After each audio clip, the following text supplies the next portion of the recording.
Yeah, so thank you very much. So today I'll be giving a short talk on our work on guillotine separability of space and rectangles. So I'm Madhusudan Reddy, a third year undergraduate from IIT Kharagpur. This is a joint work with Dr. Arindam Khan, ISC Bangalore. So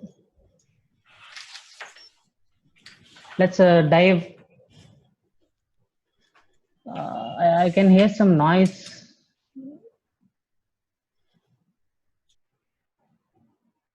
Maybe that was me.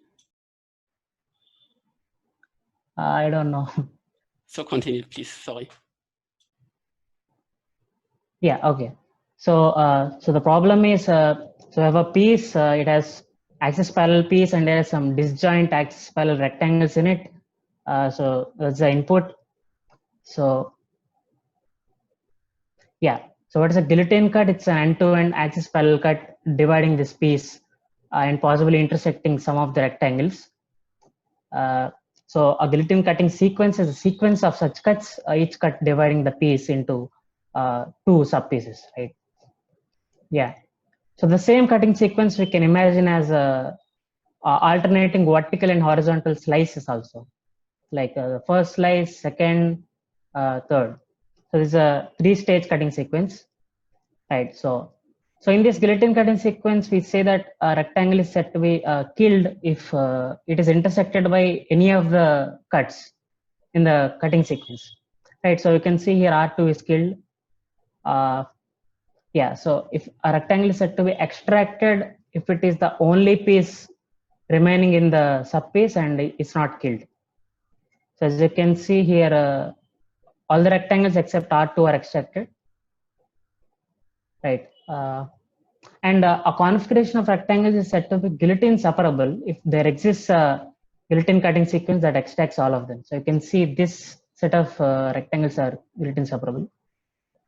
And yeah, not all set of rectangles are guillotine separable. As you can see, this blocking structure, we can't avoid killing one of them.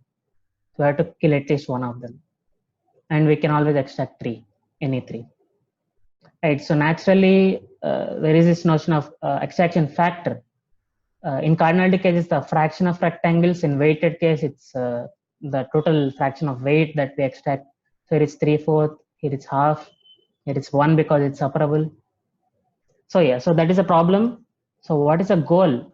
To extract as many rectangles as possible, and the conjecture says that there always exists a cutting sequence for any given configuration of rectangles that extracts a constant fraction of the rectangles. So that's the conjecture. So what is the implication? So if this is true, we have a constant approximation for the maximum independent set of rectangles problem. So what is the MISR problem? So same box and we have axis parallel rectangles, but they need not be disjoint. And two rectangles are dependent if they're intersecting, and we want to find the optimal independent set, right? So this is the optimal independent set for this example, and it's NP hard to find. So what we'll do, we'll try to find optimal guillotine separable independent set. So you can see this is an independent set, but it's guillotine separable. And the conjecture says these two are closely related in terms of the number, right? So if the conjecture is true, then, and it's easy to find this. So it will be a constant approximation for MISR. And the current best result is order log n for unweighted. And recently there is a result claiming the same for weighted also. Right, so there's the introduction, previous work. So there are upper bounds on how many we can extract. So there is an example given by Abed et al. In which we can extract at most half, right? So upper bound is half now, and how much we can definitely extract? We can extract n by 2 log n. That's given by Park and Tardosh, right? So the conjecture for rectangles is not resolved yet. So the upper bound is half, lower bound is 1 by order 1 by log n. So the conjecture is solved for squares. So you can see 1 by 81 for unweighted, 4 by 7 for weighted. So we improved those results by adding few interesting observations, and also corrected few bugs. So we gave 1/40 and 1/160 in unweighted and weighted cases. So coming to our results, so we give a order 1 by log n plus 1 fraction extraction. That to 2-stage, even in weighted case, and n by log n plus 2 to the base 3 extraction in even in weighted case, constant fraction for few special cases, and upper bounds. So if we are using only a constant number of stages, then we say, okay, the conjecture is false. So we relate the conjecture with the number of stages used. So you need to use at least order log n stages in unweighted case if you want to extract a constant fraction. So, and improve the extraction for squares. So that is our results. If you want to see, if you want to have a glimpse of the 1 by log n plus 1 fraction extraction, we divide the rectangles into groups so that each of the groups is guillotine separable. And this sort of binary partition of the rectangles. So if we can do better if we are doing a ternary partition. We gain constants, but we don't beat the log n barrier yet, the 1 by log n. So the best extraction is still n by log n, in order of n by log n, right? So upper bounds parameterized by number of stages used. So in weighted case, we say we can require at most order log n by log n fraction if you're using constant stages, and in order to extract constant fraction, you need to use at least order log n by log n stages. And in unweighted, it's require at most order 1 by log n and need at least log n stages to extract a constant fraction. So, so constant fraction, previously the conjecture is solved for squares, so we extend the result to fat rectangles. So width by height is bounded. Width and height are almost close. So when it's fat, fat is a generalization of squares. So delta large is when one of the sides is large height or large width. Then we get a constant. Part similar is when all the widths are similar or all the heights are similar. Anti-laminar is when so if you project the squares into the x-axis or y-axis, the intervals are not contained in one another. So that is what I mean. That property we call anti-laminar. So in that case, we can extract half. So balanced instance is when. Excuse me. Yeah. So how long are you going on? Okay. So slot is 10 minutes. Yeah. Okay. Yeah, it's over. So yeah. So open problems. Upper bound is still half. Lower bound is still order 1 by log n, and try to resolve for special case like weight is area.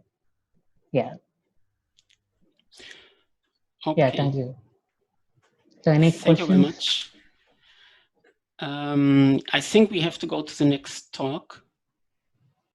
So the next talk is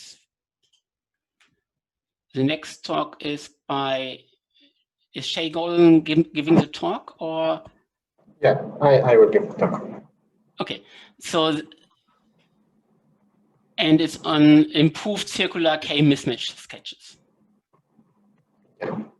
So thank you for coming. This is a joint work with Tomasz Kociumakat, Rico Perowicz, Eli Porat, and Przemysl Koznański. So first of all, let's we all know the definition of Hamming distance. So if we are given two strings of the same length, the Hamming distance is just the number of aligned mismatches between the two strings. In this case, it's 4. In the paper, instead of considering string as usual as written in one line, we write them in this talk as a circle. And we will consider different cyclic shifts of the same string. So for example, if we shift this string in 4 positions, then we get this string that now the first character is B and then A and so on and so forth. The circular Hamming distance of two strings and the specific shift M is just the Hamming distance between the first string S1 and the mth cyclic shift of the second string S2. And for this specific example, this specific strings and shift, the circular Hamming distance is 10. Another definition is the definition of shift distance, which is the shift distance of two strings is the minimum Hamming distance among all the possible shifts of the two strings. So in this example, the shift distance is 3. We consider the sketching model, where a sketch is a small representation of the input of the string in our case, such that if we are given the sketches of two strings, the sketch of S1 and the sketch of S2 and some cyclic shift M, then there exists a decoder such that the decoder can compute the Hamming distance of S1 and the mth cyclic shift of S2, assuming that this Hamming distance is not too large, is at most k for some parameter k. And we consider both two types of sketches, both exact sketches and 1 plus minus epsilon approximation sketches, where we just need to compute approximation of the Hamming distance. And in both cases, if the Hamming distance is much larger than k, then we just need to report that this is the case, and we don't care about the exact or the actual Hamming distance. And the previous results, the state-of-the-art results for this problem in the exact regime is by Andoni et al., which introduced sketches of size O tilde of dn plus k, where d of n is the number of divisors of n. In many cases, it's a small number, but there are cases where, in the worst case, it's something near n to the 1 over log n, and we improve it to sketches of size O tilde of k.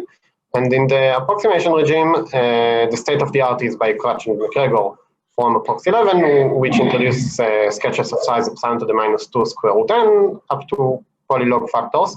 And we improve their sketches to sketches of size epsilon O tilde of the minimum between epsilon to the minus 1.5 square root n, which improves the epsilon dependency, and epsilon to the minus 2 square root k, which means that if we just care about strings that are not too far from one from the other, the parameter k is small, then we get improvement. An overview on our on the structure of the paper and the result is that we first of all define something we call a selection function. Then we show how to use it to design approximation sketch and exact sketches. We, of course, give a method how to construct such selection function. And then there are some type of strings that we need to use some different approach due to some problems in this approach. And we covered it in different sections. These strings are called high powers. In the short talk today, I, of course, will talk just on little part of the paper, but I want to give some ideas from the paper.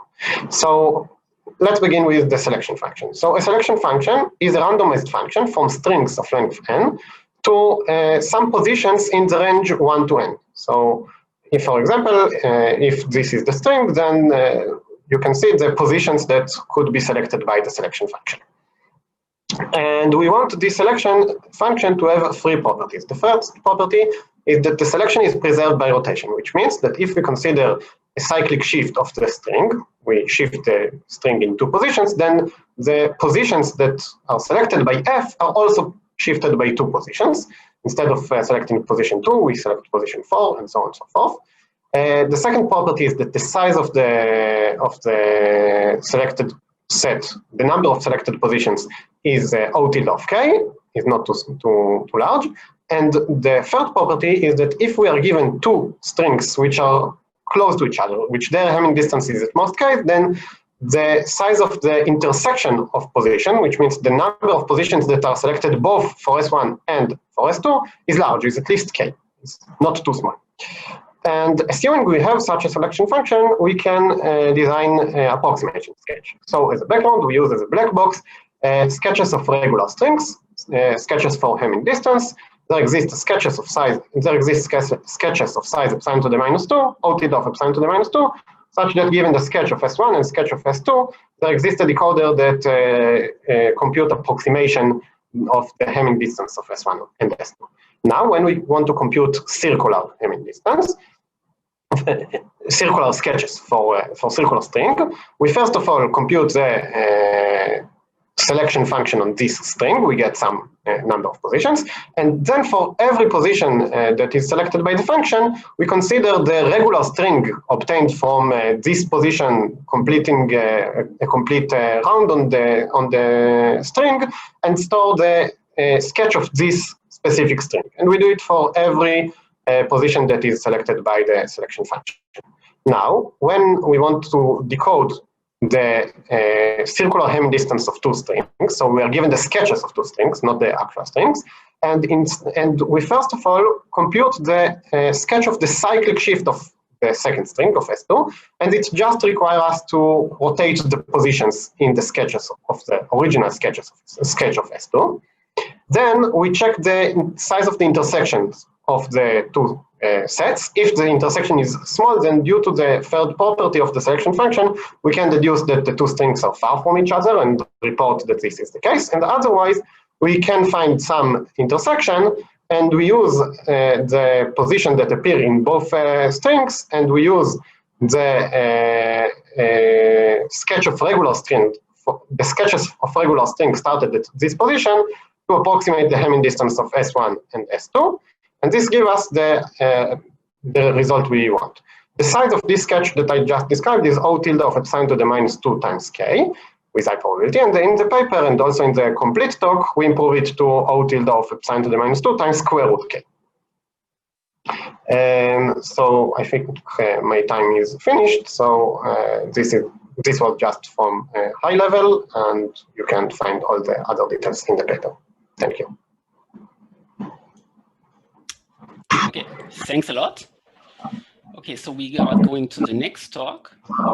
And the next talk is given by Gregory Gutowski about online coloring of short intervals.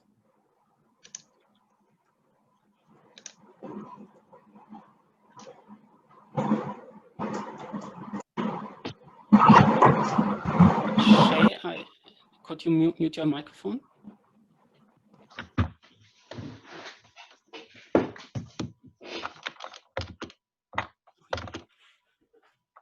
Okay, so Yes. I'm Grzegorz Gutowski. Can you see the slides?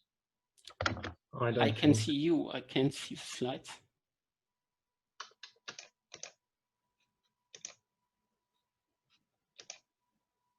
Oh, now I can see the slides. Okay. So I'm Grzegorz Gutowski, and I will give a short introduction of our paper. It's a paper with Joanna Chybowska-Sokół and Konstanty Jonosz-Szaniawski from Warsaw, and Patryk Mikos and Adam Polak from Krakow, and I'm also from Jagiellonian University in Krakow. So in these 5 minutes, I'm going to introduce the title, and I hope it will give you some information on the paper. So the first word is online, and we are interested in online algorithms in this setting. So online algorithms are algorithms that do not know the whole input in advance, and usually we describe this setting by a combinatorial game between presenter and algorithm, and presenter reveals part of the input to algorithm, which needs to make some decisions that can't be changed in the future, and then presenter reveals the next part of the input. And our problem is coloring and coloring of intervals. So this is one of the classic problems for online algorithms, and in this problem, the presenter constructs a set of intervals, and algorithm needs to assign colors to the intervals so that any two intersecting intervals get different colors. So this is the same as coloring the intersection graph of these intervals. So this is one of the classic problems for this area. And the modification that we analyze in our paper is short intervals. So we are interested in setting where the length of each interval is bounded.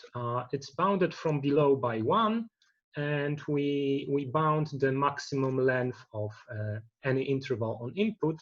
And we are interested in answering a question whether this bound on the lengths of intervals can help algorithm to make better decisions. So this is the description of the title. And now I have enough time to tell you what are the results. So this is a graph, and it summarizes our results. So here on this axis we have this parameter that bounds the length of intervals. So here we have intervals that can have inputs with intervals that can have length only 1, because the length of every interval is bounded from below by 1, and here it's bounded by 1 from above. Here we have inputs with intervals of length, any length between 1 and 2, and here we have infinite parameter. So here we have no bound on the length of intervals. And there's a classic algorithm by Kierstead and Trotter that works for any intervals without a bound on the length. And this algorithm is free competitive. So I don't have time to introduce it properly, but it means that this algorithm has a bound saying that it will use no more than 3 times too many colors on any input. And this is how we measure how good online algorithms are. Okay, so this 3 here is by Kierstead and Trotter, and it's a very old result in this area. For 1 short intervals, a very simple algorithm first fit is too competitive, and it was known for a long time. There is also a construction by Epstein and Levy that shows that any algorithm must use at least 1.5 too many colors on some inputs. So this is what was known before we investigated the problem, and the rest of the graph are our results from this paper. So our first result is an algorithm that works well for inputs that have this parameter sigma between 1 and 2. And for each sigma here, we get 1 plus sigma competitive algorithm, which is different from first fit, and it's very much different from this Kierstead-Trotter algorithm. So it's a new algorithm that works well for these inputs. And this is the only positive result in our paper, but we also have some construction of lower bounds. So the first lower bound that we provide is 5/3 for any sigma larger than 1. So as soon as you allow any 1 plus epsilon intervals on the input, you can you can force any algorithm to use at least 5/3 too many colors. And this is the first result. The second result is for this parameter sigma larger than 2, and the result is 7/4. And the last series of results is that for larger and larger parameter sigma, so for sigma this large, we can get better and better constructions that for presenter that force any algorithm to use too many colors and force this competitive ratio up and up.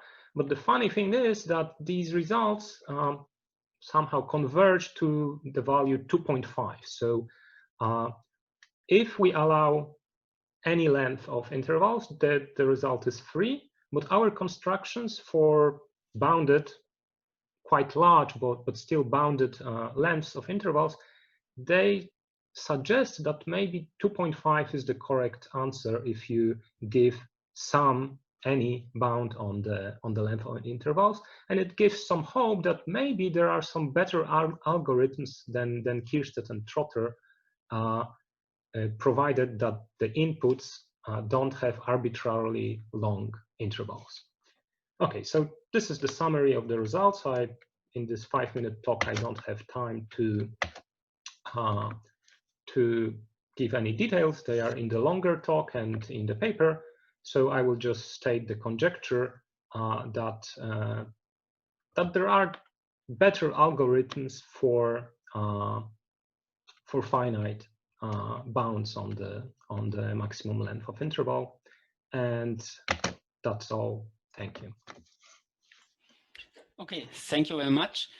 One quick question: what is your guess for the case where all the intervals are length 1?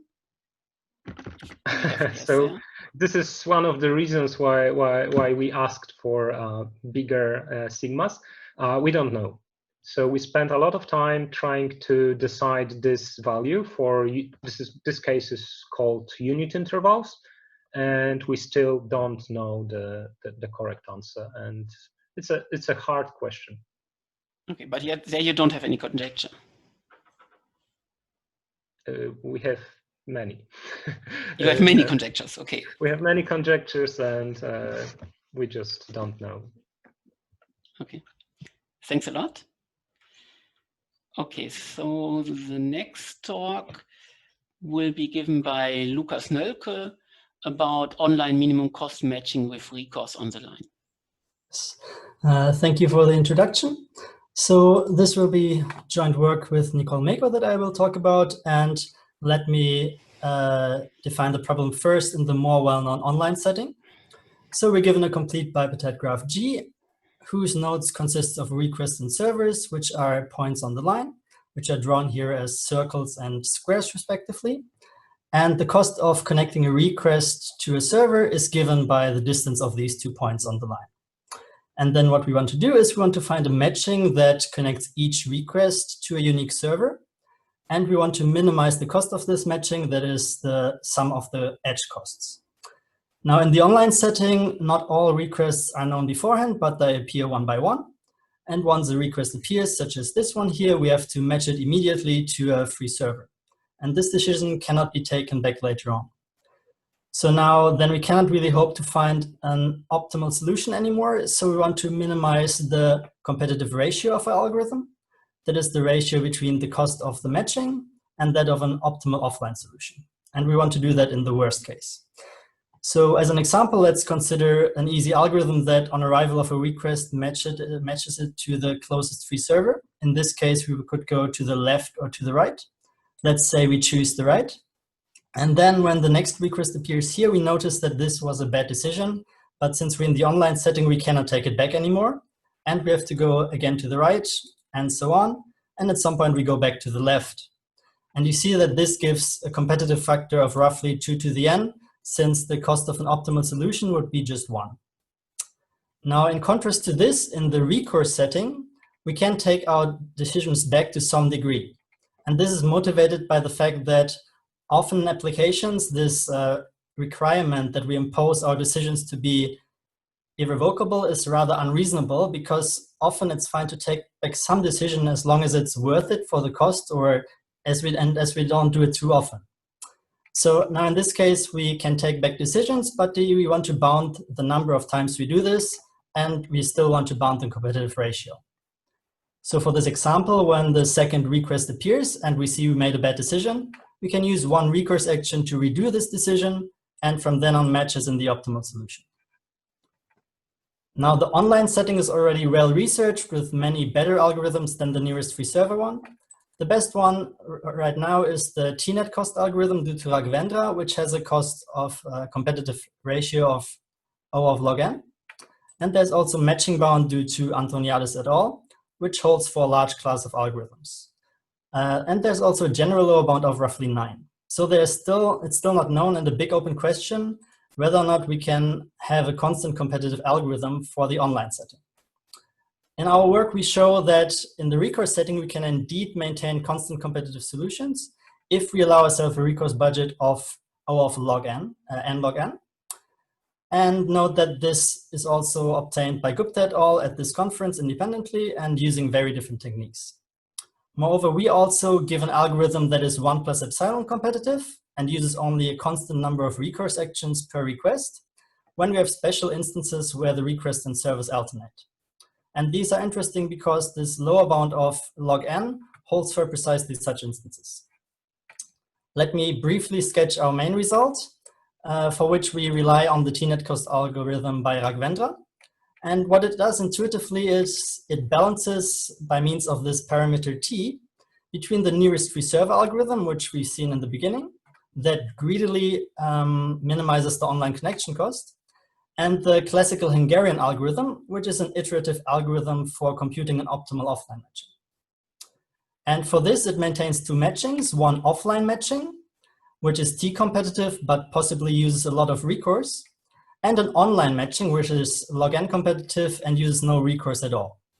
Then the idea for our algorithm is to balance between these two matchings by partitioning the requests and either matching them as in the offline matching or matching them as they are matched in the online matching.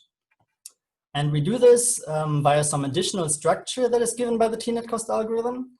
That is, with each request, we associate an interval, which roughly tells us where the TNet cost algorithm searches for a free server when this request arrives. And this could look like this. And these intervals have a laminar structure.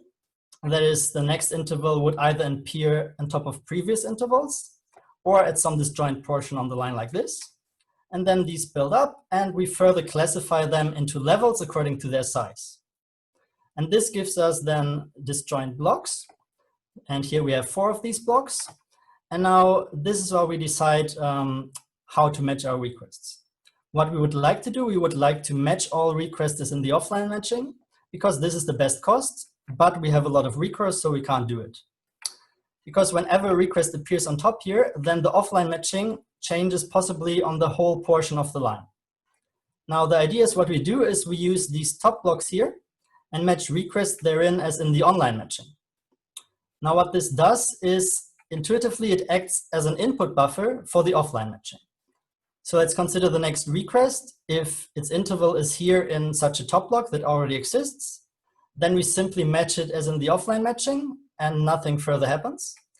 But if the request appears here and the interval spans a too large area, so it opens up a new top block itself. Then these blocks are no longer top blocks. So to speak, the input buffer is full and these requests are released all at once, and the offline matching is updated on this portion of the line in a batch. So this is the rough idea of what our algorithm does. Of course, I left out many details. For instance, we additionally need a clever freezing scheme to bound our recourse budget. But this is all for this short talk. For more, please see the long presentation. Or of course, I'm also open for some questions. Thank you. Okay, thank you very much. But these results are all for deterministic algorithms. Yes.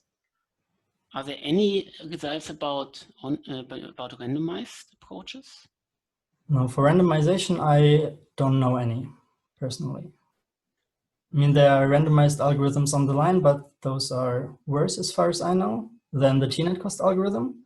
So for the line, that is right now the state of the art. Okay, so basically deterministic is the best that exists even yes, as far as randomization. So yeah. Okay. And there are already also recent results in different models, such as where you have some kind of machine learning advice. They can get better, in fact. Of those kind of results, I know. but no randomization. But there might be. Okay. Okay, thank you very much. So now there will be a break. I think the next session starts at, yeah, I don't know which time zone I should give here. It starts at 1700 my time, German time. Full hour. And it's 8 o'clock